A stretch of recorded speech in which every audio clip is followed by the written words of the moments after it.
Thank you, Mr. Chairman. General Milley, you said today that you saw this as a strategic failure.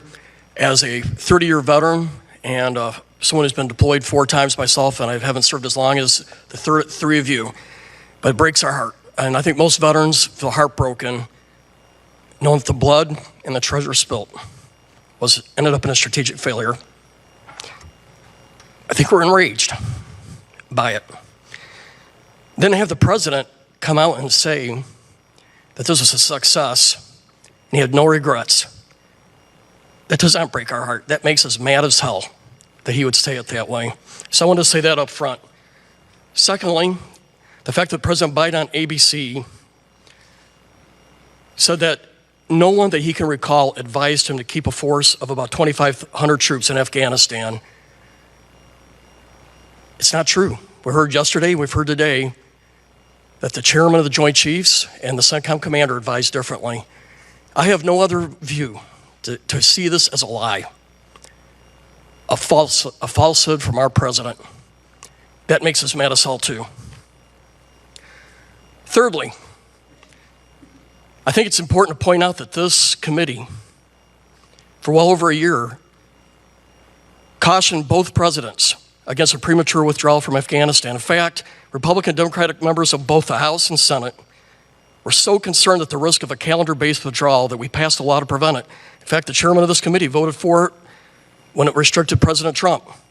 Section 1215 of the 2021 NDA prohibited any president, regardless of political party, from drawing down below 2,500 troops until the Secretary of Defense, in consultation with the Secretary of State and the DNI, provided Congress a detailed plan explaining how the U.S. would continue to conduct counterterror operations in Afghanistan following U.S. withdrawal.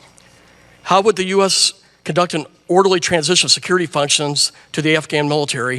And how would the U.S. protect Americans who remained in country? And how would the U.S. coordinate any such withdrawal with our NATO allies? In short, every single failure that we are now witnessing, Congress warned against in writing in a law over a year ago. But after taking office, President Biden, I'm referring to, we wrote to the Biden administration reminding them that it was not permitted to go below 2,500 until it provided assurances to Congress that our vital interests could be secured. Despite clear congressional intent, backed by statute, this did not happen.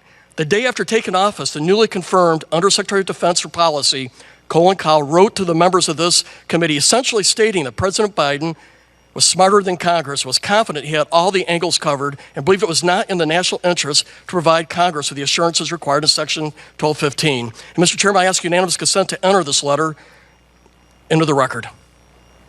Without objection, so ordered. Okay, my first question here, General McKenzie, I think one of the reasons that the Afghan forces crumbled much quicker than we ever assessed was that we pulled most of our air cover, we took the mechanics away from the Afghan forces, and we pulled out a lot of our logistics capabilities. Do you see this as underlying reasons why the Afghan forces collapsed? I think all of those reasons contributed to why they collapsed. Should it even surprised us when we take away most of our air power that they were used to having, that they would just pull the rug out from underneath them, General? Well, my position all along has been if you go to zero, if you go to a state where you're not going to be able to maintain their forces on the ground, that a collapse is inevitable. I have to further say I did not see it coming as fast as it did. I thought it would be a matter of into the fall or into the winter. I did not see it happen in 11 days in August. Thank you. General Milley, I appreciate your candor about this being a strategic failure. How does this embolden Al-Qaeda, ISIS, and what does it do to Russia, China, and Iran, seeing how we responded in this retreat?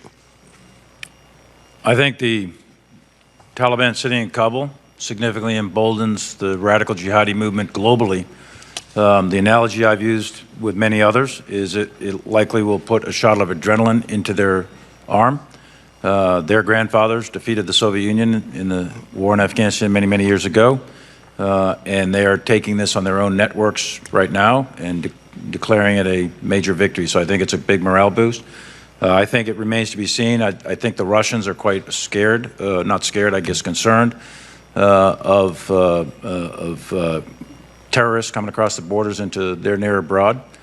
China is very complicated. They've got a significant issue in their western hemisphere, or in the western part of their country.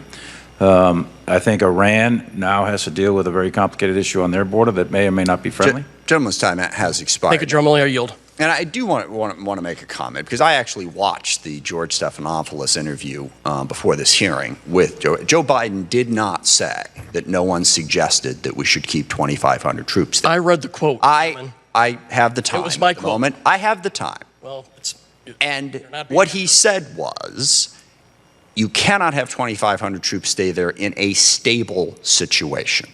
So we should at least be accurate about what information was provided. I would urge everyone to go back and actually look at the words and not take what is being said here as accurate. Chairman, I read the quote.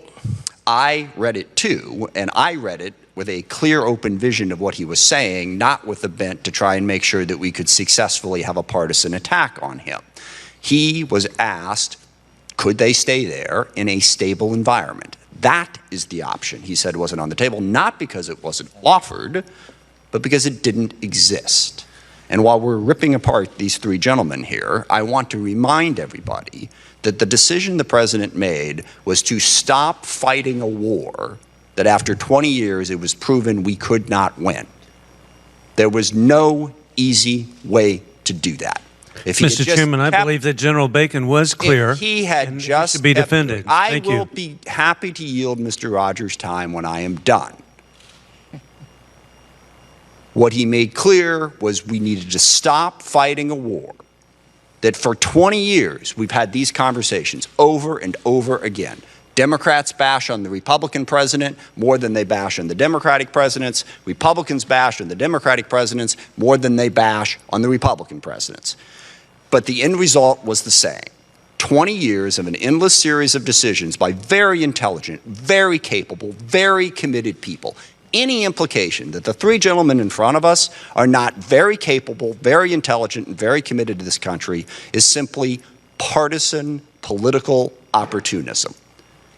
We can look at 20 years. Pick your favorite general, pick your favorite president, pick your favorite leader, okay? None of them could successfully do what so many members of this committee are sitting here telling these gentlemen that they're basically idiots for not being able to do. We should pause for just a moment and think about the fact that maybe that's the wrong argument. Maybe the mission itself was really hard to achieve. And what President Biden said is, we're done. We're not going to have these hearings anymore. We're not going to have the funerals anymore. We're not going to lose the service members fighting a war that it is clear we cannot be successful. And we all pick nits on this decision or that decision. Why didn't you say this? Why didn't you do that? 20 years of a whole lot of different people leading has led us to this point. And we said we're going to stop. Mr. Chairman, this is inconceivable. They're bringing the war here. The war is not over. It's coming to America. The funerals are here, Mr. Chairman, and we count on you and your leadership and these generals to know the war is not over. It is clear that you have to interrupt. Mr. Chairman, we're not done with this war. The point is, yes, we are going to have to continue to contain this threat. And 20 years of mistakes aren't an excuse for the failure of the withdrawal. Afghanistan was not succeeding. Mr. Chairman, point of order. I have to make that point. Mr. Rogers is the ranking member on the committee, and I will give him the time to respond.